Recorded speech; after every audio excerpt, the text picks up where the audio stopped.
that was good. My name is Ed Howie, and this is How We Grow a Brand. 1, 2, 3, If you like what you learned from this video, help us promote this channel by clicking the like button below or subscribing to our channel. Ready to go? Let's get into today's chat. Woo! Here we go.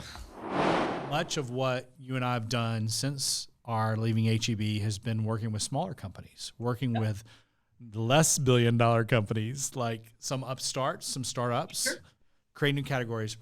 What are 2 of the 3 of the things that as you're visiting with an entrepreneur that perhaps either has less resources or less of a track record of success to lean on? What are 2 or 3 of the things that you really try to deliberately impart on them, inspiring them, illustrate for them, that are takeaways from the land of H-E-B? Yeah. Well, you know, I think that H-E-B, I'm sure other corporations as well, they're always a really good proving ground. You're kind of raised up in the environment and you're learning.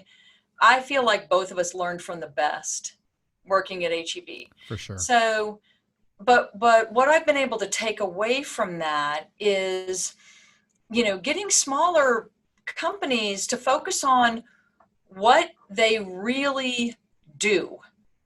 And sometimes it's a real challenge between what they would like to do or how they'd like to be viewed versus what they actually do day in, day out, how they execute. And so you really have to get to the nuts and bolts of, in their business model, what do you currently do and what do you do really well? Like, where can you get your repeatable excellence? Because ultimately, you know, with a product, with a brand, you've got to be able to drive repeatable excellence. That's what a consumer is going to react to. And it's kind of more the repeatability. The excellence can be measured on a lot of different scales. If you have a value product, the quality may be slightly lower, but it is an appropriate quality for the cost. But it's got to be repeatable. It's got to be consistent. And so I think that that's a huge piece where you really have to challenge them to think about, what do they do well? You can think about where they want to go. That's always an interesting conversation. And then the other thing that is the most important is, do you have the commitment, especially in small companies, from the very, very top? Right. Because if they don't, then it tends to be a lark.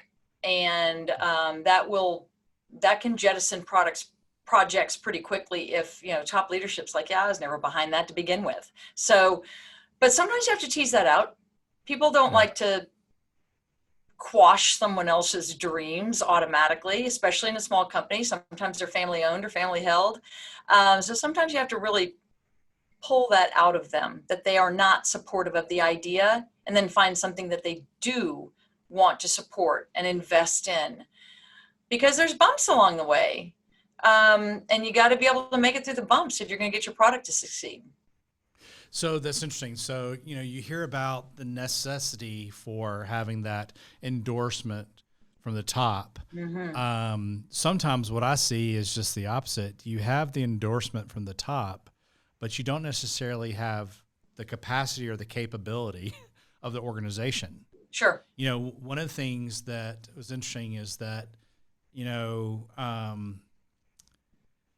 I'll oftentimes describe myself as a business person that happens to be a marketer. Yeah. But I also am kind of the closet operator. Meaning, yeah. Oh, yeah. Whether you're in marketing or operations, I believe you're always ultimately in operations, right? Because if you can't execute, it doesn't matter. Right. You know, what have you found that companies, and they're vetting the new idea, what are some ways that you tend to help them see whether they actually could do it? Mm-hmm. Not just want to, but what do you look for to give you confidence that this client that you're visiting with, it goes, oh, we could do this? Right. What is it you're looking for to really have confidence this is a path that you should encourage them to continue on? Yeah, I mean, you know, I look for a lot of the same things that I looked for when I was a buyer at H-E-B. So I'm going to look at everything from, the consistency of their operational practices and procedures. How good is their QA or quality assurance? You want to look at things like turnover, honestly, because if you have really, really high turnover in organizations, there's a reason why. And sometimes you have to get to the bottom of that first before you can get people to commit to doing things a different way, or maybe stretching in the same direction, but just stretching further. I look at their equipment. I have a bit of a weird, like an engineering mind. My brother would laugh at that because he's an engineer, but it's like I'll kind of lock in on their operational capabilities. If you have a steam oven to cook a product, how is it ever going to taste like it was grilled, which is over direct heat that's a dry direct heat? So sometimes it's that simple where it's like, you can't execute that concept with the equipment that you currently have. So sometimes it's just really just assessing their fit for a project.